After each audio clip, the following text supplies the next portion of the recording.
बिस्मिल्लाहिर्रहमानिर्रहीम।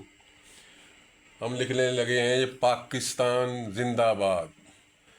ये पाकिस्तान के लिए ये पे और अलिफ्बा सीधा गए, 3 नुक्ते, 2 नुक्तों की नोकें मिली, तीसरा नीचे सीधा। आगे काफ है तो काफ सीधा इतना बनाएंगे।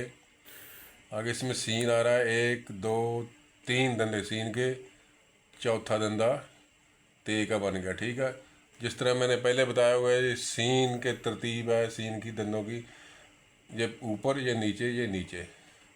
आगे इसके साथ तेल फता है, ये तेल फता मिला देंगे अल्फ को साथ।